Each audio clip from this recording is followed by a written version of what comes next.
In a region where parents are raising children amid uncertainty and chaos, both digital and otherwise, finding moments of calm as a family seems really necessary and need of the hour.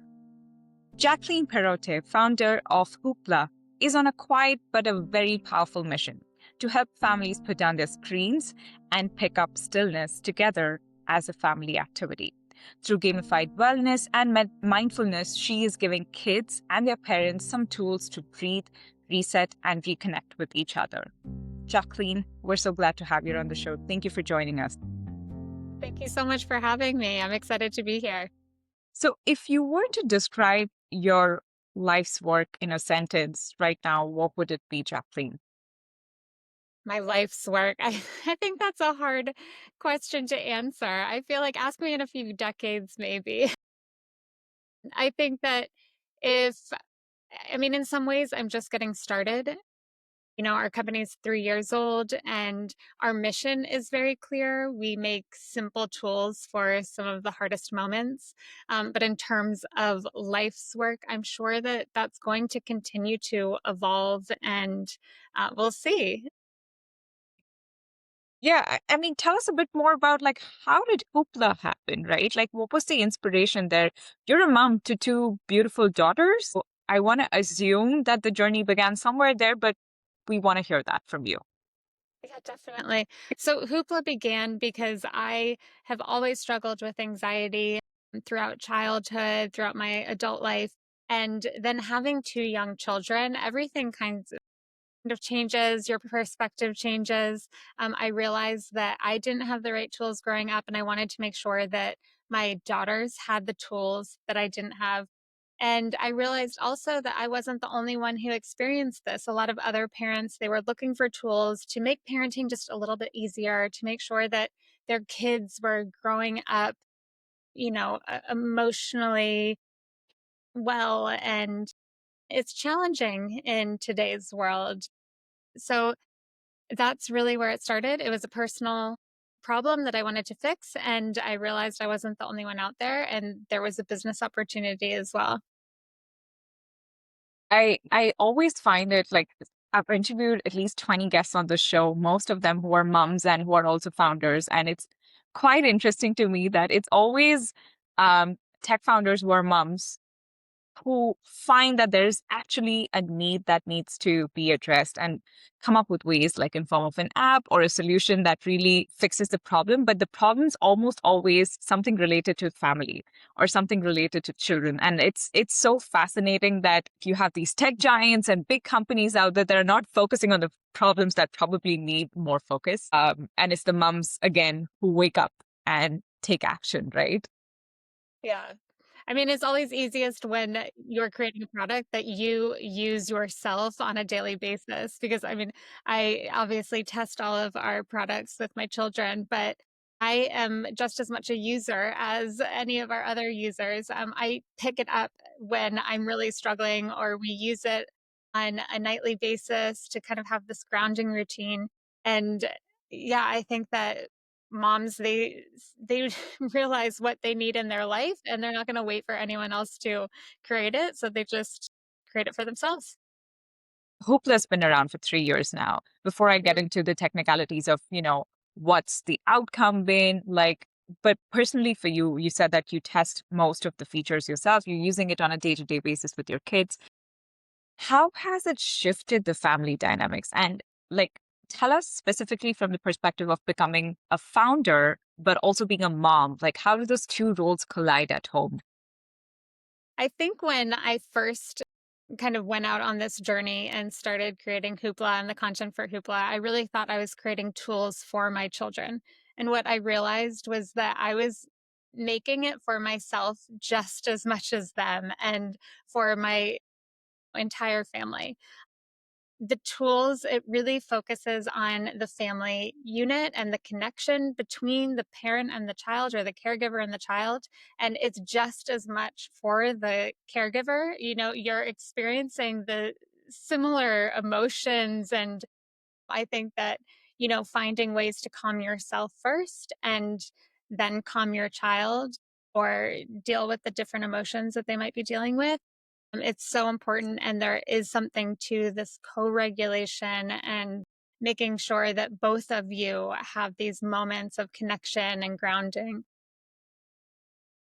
And it's fascinating that you speak about co-regulation because there aren't many resources out there that, parents generally are aware of or don't know where to start because, often new parents, like I'm a new mom myself, I have a 2-year-old. There's so many roller coasters and emotions that my little one goes through that I myself am not really privy to, or I don't really understand, how to help her navigate it and help myself. And I've seen a lot of other mom friends who are going through similar, they're in the same boat, right? So for such mothers and parents in general, what kind of a purpose does Hoopla serve aside from just being a mindfulness app, right? Because I want to explore the various aspects of Hoopla. There's so many different features, right? Can you walk us through what different resources Hoopla has to offer for such parents?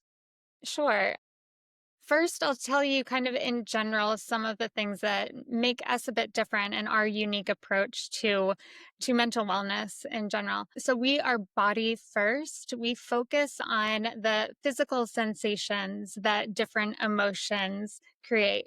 So instead of, I'm sure you've heard the phrase name it to tame it, things like that. When there's a you're in it, when you're in the moment, it's very hard to have a conversation about it with anyone, with yourself, with your children especially.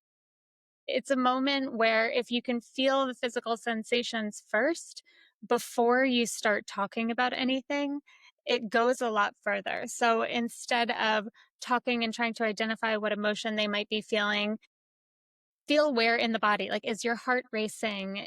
Are your shoulders tight? Are your hands clammy? I mean, when you can identify those types of sensations, then you can start to control your body, and it's a lot easier to calm your body rather than your mind. I mean, throughout my anxiety, what I've learned is it's very difficult to have an anxious mind in a relaxed body. And so, if we have that whole body first approach, that's everything that we're doing in Hoopla. It's feel it, move it, connect. So you feel it first and then you move it, whether that means you save that feeling because it's something that is happy and joyous, or whether you shift it to something else or you share it. And then you connect. Either connect with a person, with your environment, or with your breath. But there is that moment of connection. And this is the process: feel it, move it, connect, in that order every time. So we offer simple activities based on sensory. So we have touch and sound. It's not just passive screen time, it's something that involves all of your senses to really ground you in the moment. The one thing that I was really curious about, because like I think we've had this conversation offline too, is how simple and intuitive the Hoopla app is to use, right? It's designed to be minimal. It is designed to be really direct. And when I look at, let's say, other mindfulness or generally apps out there that are constantly trying to keep it poppy or like too colorful and trying to have you be on the screen, on the phone, addicted to it while you're using it. So was there like an inspiration as to why you decided to have this anti-addictive feature and keep it minimal? I think simplicity is really, the basis of everything for us. I think in today's age, we almost know too much. We have too much information available to us. It's not as simple as just reading a book, because that's what we found. So many parents come to us, they're like, we've read all the books, we've done all the courses, and we still don't know what to do in that very moment. So in the moment, you just need something really simple, and it's about that connection and about that grounding experience. So that's where the simplicity comes from. And in terms of the non addictive features, that is something that we think about in every feature we create on our app. It would be much better from a business perspective to have all of these features, because that's really when you can increase retention. But for us, we want something that has a very clear a very clear start and finish. It doesn't continue. There are no streaks. Is no feeling guilty if you haven't used the app on a regular basis. It's It's more about the connection that you're making with the person you're doing it with, because it's not something you're doing individually. And that's also very different from most experiences. Usually you get a phone and then you're immersed between you and the phone. For Hoopla, it's the parent and the child doing all of the activities together. And so the phone is just an accessory. It's a tool, but the main point is the connection that it's building between the parent and the child. Mm. And that's something I was so fascinated by. Like usually you have apps that are only targeted to parents or apps that are only targeted or made for children or teens. Why a family app, or rather, why a family wellness and mindfulness app? Is there um is there like a need that you sensed, or is it something again that stems from your own experience as a mom, as a family? I think it comes back to that just connection. Connection is so important to mental wellness and to mental health. And it's not just connection between two people, it's connection with your community, connection with your environment. If you are just using a tool and it's this object and yourself, you're eliminating all of that connection. And so that's where we wanted to bring it back and just have the phone be used in a different way than it usually is. So again, it's one part of a bigger experience, and we really wanted to maintain that connection even while using the phone.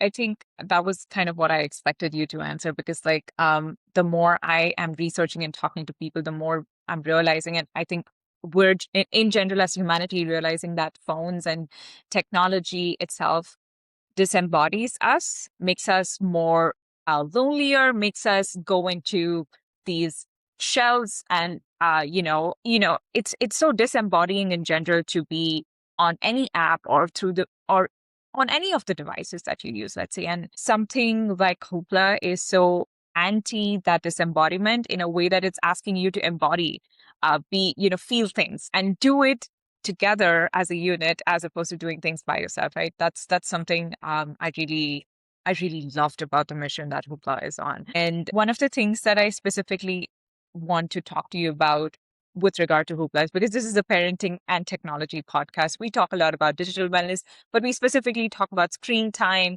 and the different developmental stages kids go through and the effect of technology on all of them. And one of the things that I came across on Hoopla's website was your screens to senses toolkit, which is literally built around that screen time addiction piece, right? So tell us a little bit more about like what was the thought going into it, and why such a resource is really necessary for parents.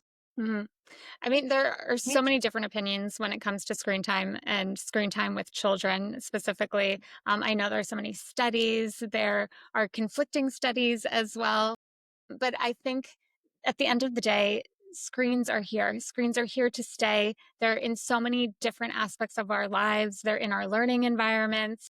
So we can't completely remove ourselves from it.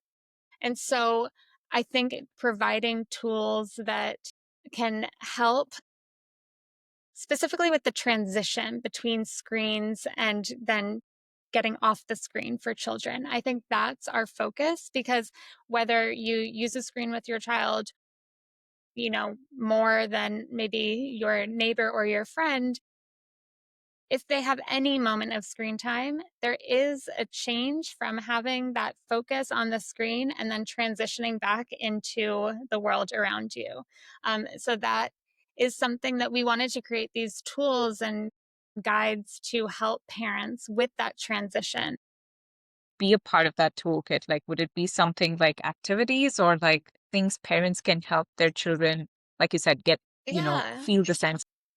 Yeah, there are a lot of different types of things that it provides. So there are activities on, movement activities, how to get your body and your mind kind of refocused in the real world after you've been focusing on that screen, but also different techniques. One is having some kind of a grounding object in the real world. So even if it's a stuffed animal or something that's only used in this transition time. So a child at a young age would know, okay, I'm on my screen, but now I'll go and I'll have this object, and maybe there's some kind of an activity around with the object just to, again, bring them back to this other environment. So there are activities like that, but it's also for older children, tech contracts, having something where a parent and a child can map out how they want to use technology together. So again, this is something that is different for a 3-year-old as it would be for an older child. And we offer different types of techniques. Wow. That's really amazing because I never really thought about the fact that there has to be a bridge from where you're in a dopamine heavy environment, your kids are, constantly looking at a screen with flashing colors, and when that's completely turned off, their body or their senses don't register that yet, right? So Mhm. they need something probably in between as a bridge to help them come back to their senses, literally, in the literal sense. Just to pivot a bit now, Jacqueline, I know that Hoopla is based out of the UAE, and I know Hoopla is also available in 5 different countries. 5, right? Yeah, I mean, it is available globally. It's on the iOS store, but we are just focusing on the iOS store. I mean, on 5 different countries. And right now, there's so much tension in the Middle East, right? Like, I'm in Dubai, and there are a lot of moms and parents around here who are feeling it in their homes and in their hearts. And in a moment like this, why do you think something like Hoopla would resonate for families, for even teachers and caregivers of all types who are trying to not only be courageous and find the right kind of words to express and explain to their little ones, but also find ways to ground kids, especially because they're doing online schooling, they're at home most of the time. Tell us about your thoughts there.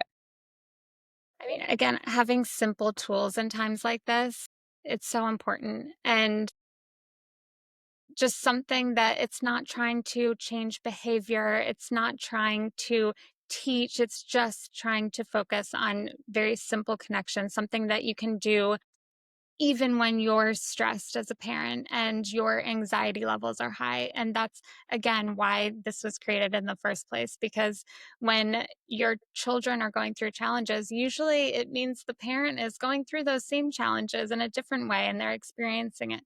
So, having these simple tools in these difficult moments, I think, are essential.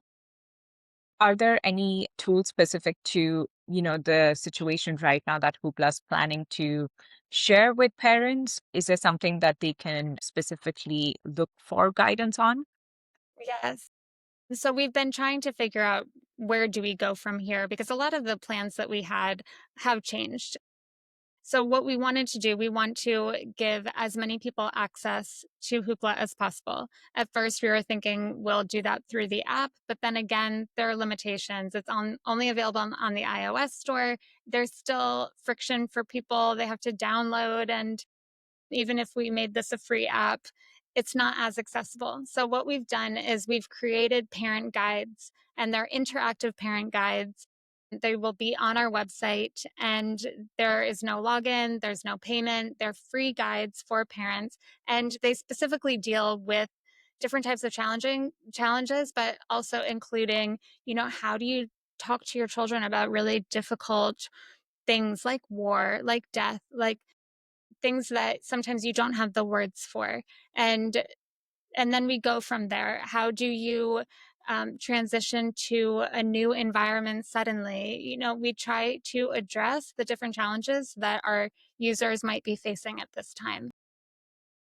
I think that's really beautiful because having the right set of words or even knowing how to approach these conversations, personally, even for me as a mother, I think I can use such guidance. And I think I'll be sure to link that resource once it goes live into this podcast as well as through our website. But that's some really good work that you're doing, Jacqueline.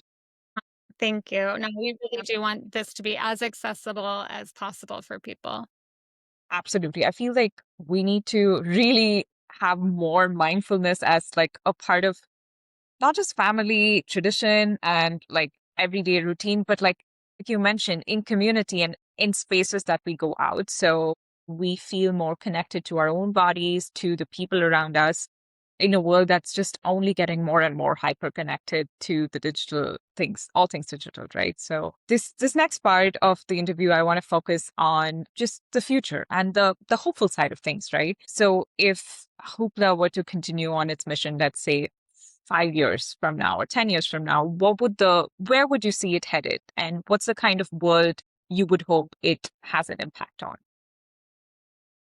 I mean, we do want to become a global brand, and we do want to get into as many families as possible, just because we think that everyone, regardless of where they live and their background, their culture, they can benefit from simple tools, because we're all facing very similar challenges, regardless of where we're from in the world. And so we would like to expand into different languages, increase our content, be more culturally sensitive depending on where our users are coming from, and provide different types of tools that are accessible and simple. So mm, that's amazing. And languages part really piqued my interest because we live in such a global melting pot everywhere we go, right? There's so many languages, there's so many cultures, people coming in together. I believe having an AI component might, I think Hoopla is already experimenting with that piece, right? We are, yes. Yeah, and so much is available right now. I mean, it's a lot easier. Even within 3 years, I've seen the tech evolution, in terms of how you develop app and web apps and what's available. And you can do so much more with smaller teams and less money and less resources. So I think we will be able to experiment more and a lot faster than we were able to in the past. So yes, we think that language is so important because you have to speak to a person in their native language, to especially for children to understand some of these concepts, and it's definitely a next stage for us. That's awesome. And one of the things that I always love doing with my guests is obviously ask them one tech and one parenting rule that they swear by. Something short, something other parents can take away. And aside from that, is there anything else that you'd like to share in terms of like experiences, like any tips or advice for parents based on your own experience as a parent and what's helped you through the journey? Sure. I mean, especially if it comes to tech and parenting, I think it comes back to that connection and presence. And a lot of parents are scared of incorporating technology into their children's life.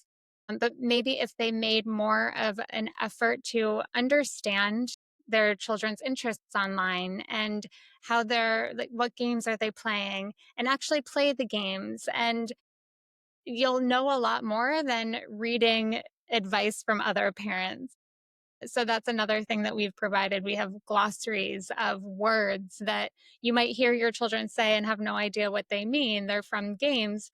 And when when you feel like you're not in control as a parent, I think that that's scary. But if you sit down next to your child and take that time and understand what they're interested in, what this vocabulary means, maybe it will be less scary, or maybe they will understand the reason that you have for setting certain boundaries. So, yes, I think it comes down to presence and connection.